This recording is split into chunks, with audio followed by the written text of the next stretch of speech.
Craving your next action-packed adventure? Audible delivers thrills of every kind on your command, like Project Hail Mary by Andy Weir, where a lone astronaut must save humanity from extinction, narrated with stunning intensity by Ray Porter. From electrifying suspense and daring quest to spine-tingling horror and romance in far-off realms, unleash your adventurous side with gripping titles that'll keep you guessing.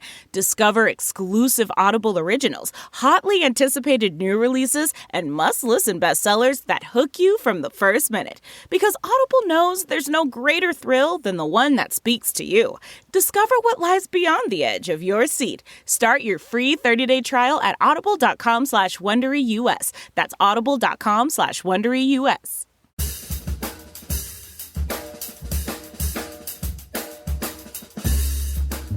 I mean, no one plans to get sick, and yet, here we are. My name is Matthew Zachary. A quarter century ago, I was given 6 months to live with a diagnosis of terminal brain cancer.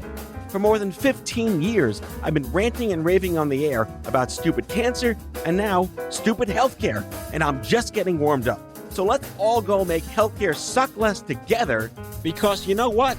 We're all out of patience. Hey, that's the name of the show. Hello, friends. Welcome back to Out of Patience. Got a great show for you today. Vanessa Steil is an adolescent young adult thyroid cancer survivor. You know, the good kind, end quotes, wink, wink. We talk about that on the show, among many, many other things, such as how she had a major in poli-sci, which derailed because, you know what? Stupid cancer came along. She got very lucky. We talk about luck in how you navigate who you know, how you get to care, and how you work yourself through this when you're not 8 or 80 years old. Young adult cancer is not better or worse than other age groups. It's just different. Another reminder, channeling the origin stories of stupid cancer and the young adult cancer movement. You're going to love the show. She was here in studio. Great chemistry. Here you go, Vanessa Steil. Enjoy the show. All right, welcome, listeners. I'm here with Vanessa Steil. I'm thrilled to have you. I kind of stalked you. I was excited to get you on the show. And we have a billion people in common, and yet we never met. I know. That's so true. Thank you so much, Matthew, for having me. I'm thrilled to be here. You were thrust into the young adult cancer universe almost 10 years ago, coming up on 9 this year. Congratulations. Thank you. Thank you. You really have done your research. Oh, come on. Like, I kind of get my facts right, but I'm not a journalist. Like, I just want to have a conversation with you and, like, I want to start by saying poli-sci major, that went off the rails. How'd that get started? Yeah, that is a long and twisting story. I started at American University intent on being a political science major, going to law school, and then I decided maybe I'll take a year off and I'll work for a law school. And that was back in 2009 when the economy was crazy and people were struggling to get jobs. And I was like, maybe I don't want to spend this kind of money and go to law school. I was, seeing the graduates come out, and I'm like, yeah, I think I'm better off having a steady paycheck and health insurance. Hashtag job market. Exactly. So kind of from there, I stuck it out in higher education. I was looking for my passion, and well, then I'll let you get into the rest of my story. Yeah, that's exactly. I went to Binghamton to originally major in biomedical engineering. I got into a 5-year master's program, and I think it was the first semester of sophomore year with a 7 a.m. organic chemistry 4 class that done me in. I was just going to say, that probably did it for you. I just couldn't. It was like a real litmus test. 7 a.m. when you're like 19 years old. That's a commitment. That is unacceptable. That would not work in 2022. Cruel and unusual punishment. It was horrible. And I remember calling my dad and saying, I just switched my major to lit. It's like, you what? I want my money back. Yeah, I was going to say, I figured that would be the parental reaction to that. Yeah. Mm-hmm.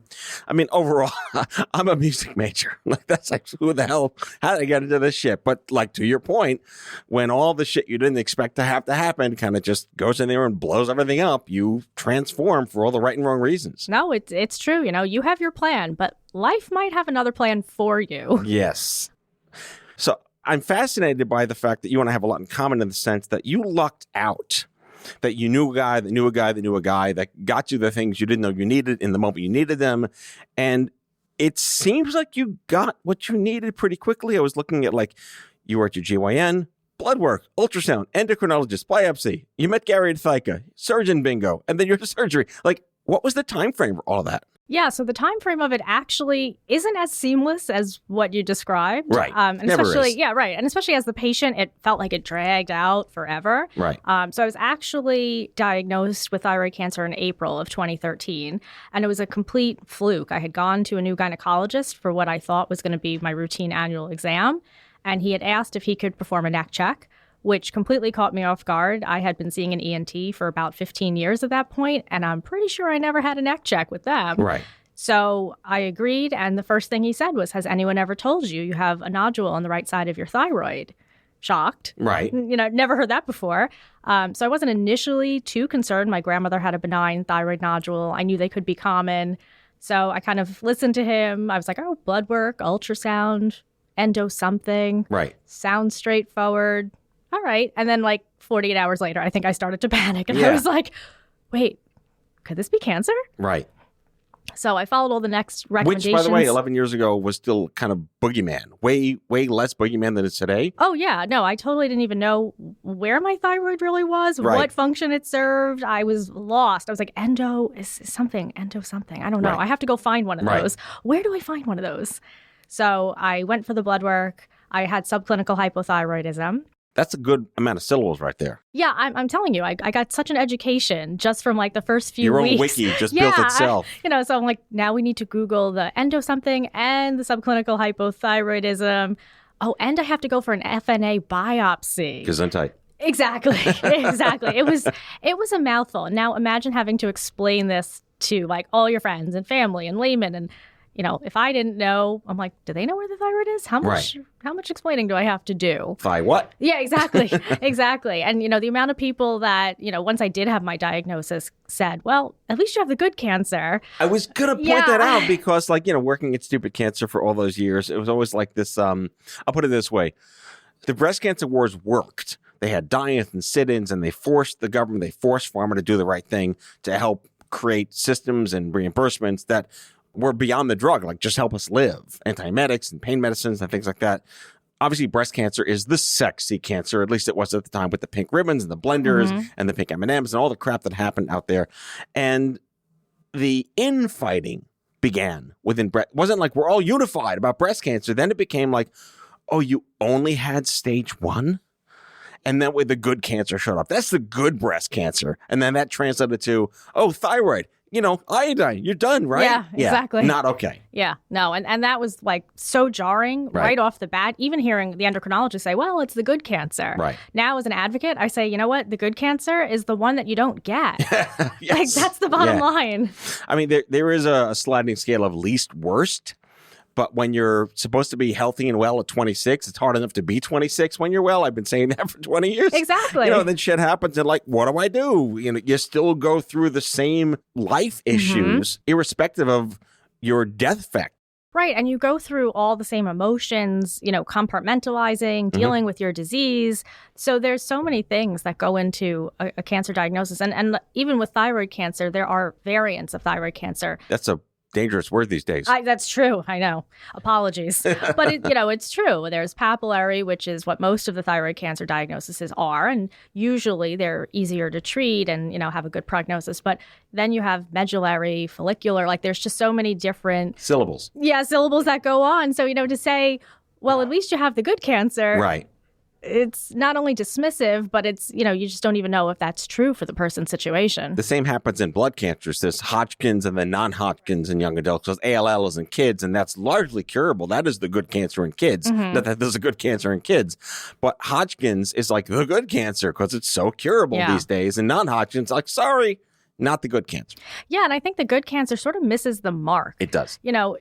You're forever a survivor. You can't see my air quotes, listeners, but they're there. Or a thriver if you prefer. So, you're always going to have scans and tests and doctor's appointments and blood work. And I was never somebody prior to my diagnosis who felt like I should be nervous to go to a doctor. How ironic that That was because you grew up on Long Island and you're just used to disastrousness. Yeah, exactly. I was just used to like long waits and incompetence. No, just kidding. So yeah, I was never somebody who was like, oh, I have to go to the doctor. I'm starting to panic. But now, even almost 10 years later, I have schianxiety. And I really do. Every time I go for an ultrasound or blood work, I'm like, fingers crossed. Let's hope those antithyroid globulin levels are okay. Like syllables. Yeah, Again with the syllables. What's with you? Yeah, there are going to be a lot of syllables in this podcast. Yeah. I apologize in advance. No, it's fine. Most of my listeners have probably gone through the ringer and know exactly what we're talking about. A lot of the themes in your writing, which get to your blog at the second half of the show, is around finding your anchor. If you are so lucky to find that anchor, I happened to be a musician. I lost the ability to play. But figuring out if I could play again was my anchor, regardless of if I'd be dead in a week or a year or a decade. You had that. But Gary Bloom at Thika, huge shout out to Gary Bloom. He's been in this industry way longer than I have. Let's talk about Thika and meeting that tribe for you. Yeah, that was something that was so important in my diagnosis. When I first learned I had thyroid cancer, I immediately panicked and I started doing what I guess the doctor said advised me not to do, which was don't make this a research project. And of course, what did I do? I was like, hi, Dr. Google, I have thyroid cancer. And I was flooded with these horror stories. And it was everything from I had a thyroid cancer diagnosis. I started taking a synthetic thyroid hormone replacement. My life was never the same. And I was like, oh no, I can't do this. Like I literally was just paralyzed with the fear. And then I found Thika, which for listeners who don't know, it's the Thyroid Cancer Survivors Association. THYCA.org. Exactly. And they were a phenomenal resource. They had everything from how to find a surgeon, how to prepare for the low iodine diet before radioactive iodine. They really made me feel like I was stepping into this community and I was a part of something bigger than myself. I wasn't just going through this diagnosis alone. And I think for a lot of cancer patients, you feel like it's me. It's just me. You know, it doesn't matter that there are hundreds of millions of other patients, survivors out there. It's like, it's just me right now. Like, this is my life. And I did have family and friends who were very supportive. But at the end of the day, it's like you wrestle with that diagnosis. And for me, it was hard to say, like, I have thyroid cancer.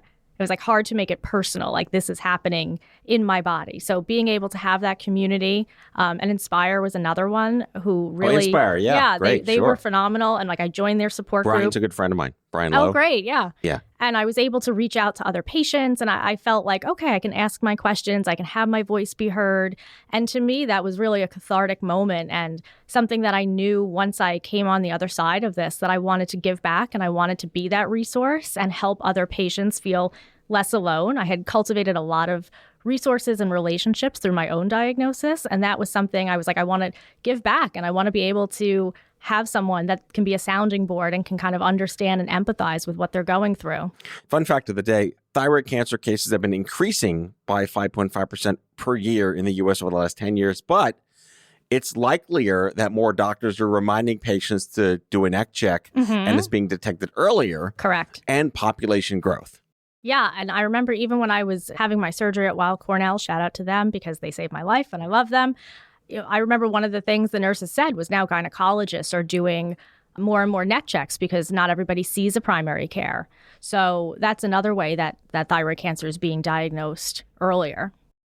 When I had my surgery, right after the resection of the tumor and recovering, I had hyperthyroid, which is when your thyroid is overactive. And I lost all this crazy weight and they couldn't regulate it. And then I was like, great, I'll be skinny. Cancer diet, fantastic. And then it turned to hypothyroidism, which is what you have and now I have, which is when your thyroid just doesn't work the way it's supposed to. And I think my starting dose was like 300 mcg. And it just started coming down because for whatever reason, ideally your body regulates. Have you regulated? Yeah, it's hard with thyroid meds in general. Like it's really a delicate balancing act where you're going for blood work. You might not feel great on this dose. For some people, myself included, it has been a challenge to kind of find that sweet spot. And something that I do talk about a lot is that what the reference range is and what's considered, again, air quotes, in range might not be necessarily what is best for the patient. So not only did I have subclinical hypothyroidism, but I also had Hashimoto's thyroiditis. Again, a lot of syllables here. I knew where you were going with that. The Syllables show with Vanessa Steil. Yeah, exactly. So I also have an autoimmune thyroid condition, as well. it's hard to kind of know what my reference range should be because when you have Hashimoto's, you produce antithyroglobulin. Normally for thyroid cancer, they would track your thyroglobulin to check for cancer markers. So, of course, I have to be like the special case, the test tube patient. So we track antithyroglobulin, which always makes it extra special when we look at my labs and we kind of figure out where I need to be. So speaking of syllables, we'll be right back after some ads.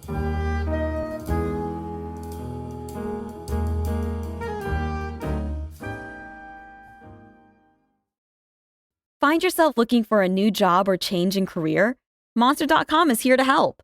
We are not only here to bring you job postings, but also AI interview prep and salary tools, expert career advice, and top-notch resume services. We've got everything you need to land your perfect job fit.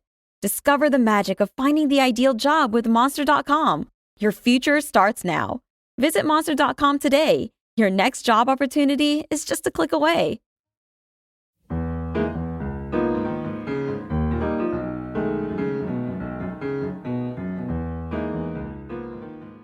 So let's get to your personal brand, your identity, your work now. Your website, Living in Steil, Steil. I get it. I see what you did there. What possessed you to lean in that direction with your story? I really wanted to be a resource for patients. And I also wanted to find my voice after my diagnosis. And I felt that writing about my story was cathartic. You know, sharing what I went through, being able to kind of tie it into how I was moving forward with my life. So it actually, Living in Steil started out as a lifestyle and wellness site. So it was a lot about, I'm 26 years old. I'm kind of like trying to find my career niche again. And now I had this thyroid cancer diagnosis. So a lot of my story comes through in the blog, all the scans, all the scanxiety, what I do to calm down, how I meditated. So I talk a lot about sanity strolls and all the things. Oh, wait, go into that. What is that? I think I could use one of those. It sounds good, like Serenity Now. Yeah, everybody could use a sanity stroll. Basically, it's exactly as the name implies. You go for a walk, you take a stroll, you put your phone down. I mean, after you Instagram it, because if you don't do that, we know it really didn't happen. Difty. Exactly. Yeah. So, you just go out. Whether it's like walking in Central Park, taking a beach walk, as I always do, but just something to sort of like break up your day, get away from your phone, not answer your emails, and just give yourself like 10 minutes of peace. So that's something that's really helped me, especially the last 20-something years with the pandemic. No, I kid, just 2, but... Wait, how long's the pandemic been? I swear, it feels like it's been forever. Like it's the longest 2 years. It really has been. Yeah. I was reading also that you live in a small apartment by yourself, and this was probably not an ideal jail cell for you, but you managed to muck through it. Well, the sanity strolls, that's when I really started implementing them. The sanity strolls definitely helped, but it was hard, coming from like an office life where you see people every day, and now all of a sudden you just see yourself. And, how do you get out? How do you even find content for your blog? Like, what are you writing about if you're sitting at home? Whoever thought that Zoom background contests would become a thing? Right? There's an entire Twitter handle dedicated to rating people's Zoom backgrounds based on like, we don't care who you are, we're just screenshotting this shit and we'll call you out on Twitter. You're getting so judged because your books are misaligned, they're not color-coded in your bookshelf behind you. We've done these fun things on my Zoom calls where people blur the focus or they have the fake background, and we challenge everyone to get rid of their virtual background all at once, and then we vote whose house is messier. That's a good thing to do. There was like that poor reporter from the BBC whose daughter burst in 3 years ago. Now that's all of us. I was going to say, now everybody is used to that. Yes. Like, there's no such thing as like a Zoom bomb. There really isn't. It really isn't. I want to talk about chutzpah. Mm-hmm. Common theme on my show for many years now. Not everyone's born with chutzpah. It seems like you had a bit of a chutzpah gene going in because you were just precocious and demanded these things. I'm sure you've encountered other people that may or may not have had that level of moxie built in. And have you met these people? What's been their voice? How have you helped them? Yeah, I've certainly met those people. I think a lot of the chutzpah comes from being an only child and sort of like having to make my path and advocate for myself. So I guess in some ways, being an advocate was a little bit of a natural progression. Yeah. But it's definitely different when you're in the healthcare system. So aside from my own diagnosis, I've been a caregiver for my now 93-year-old grandmother for more than 10 plus years. So I think I did have a little bit of experience advocating on her behalf. She's a 2-time breast cancer survivor. Her last diagnosis was in 2014. So it was right after I had thyroid cancer. But I think, having those experiences, taking her to appointments, it made it easier in my own life, I think, to speak up. But also, I'm just somebody, I love science. I love health and wellness. So I am interested. So as soon as I had a thyroid cancer diagnosis, I needed to know everything about it. You would have thought I was going to become the head and neck surgeon and just perform the thyroidectomy myself. Letters. Right. So I started Googling and I was just fascinated, like what the thyroid does and how the surgery is going to happen. And, radioactive iodine, what does that look like? Sounds terrifying, by the way. It was terrifying at the time, but I think for me... Well, anything radioactive, just you don't want to do that. Yeah, I mean, Imagine Dragons has a whole song about it, which was my theme song when I went for the whole body scan. But I think knowledge is power. And once I was able to understand the diagnosis better and what was going to happen to me, it was an easier pill to swallow, no pun intended with radioactive iodine pills. But I also see what you did there. Yeah, clever, huh? Mm-hmm. So yeah, I think being an advocate and advocating for myself was a little natural, but it's overwhelming. You're dealing with an endocrinologist. Now you need a surgeon. Now you're looking at hospitals. Like there's just so much to know. And I always say you don't know what you don't know until you need to know it. I want to get into this notion of what does prevention actually mean? Is it just good luck and bad luck? You were in peak condition when you had thyroid cancer. But the luck was I had a doctor who spent some extra time with me and did a neck check. I mean, had he not done that, and that's something I always think about, like had that experience not happened, when would I have been diagnosed? Would it have been a more difficult diagnosis at the time? Would it have spread and metastasized? It's not just luck in the sense that you don't get cancer, which is, of course, what everyone hopes for, but it's also luck in the sense that if you do, you have a proactive team with you that can guide it. I mean, my experience was so different because I was diagnosed early and I was able to have a thyroidectomy and have the lymph node removal and be able to continue on with my life. So I think luck plays a big part in it. I do a lot of work now in sort of emerging diagnostics. How would you feel about going to Walgreens one day and happening upon something like a 23andMe for cancer?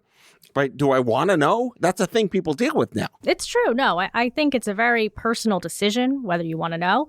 I do think genetic testing and everything that we have at our fingertips is so amazing. Something I did with Weill Cornell too was I allowed them to use like a part of my thyroid for studies that they were working on.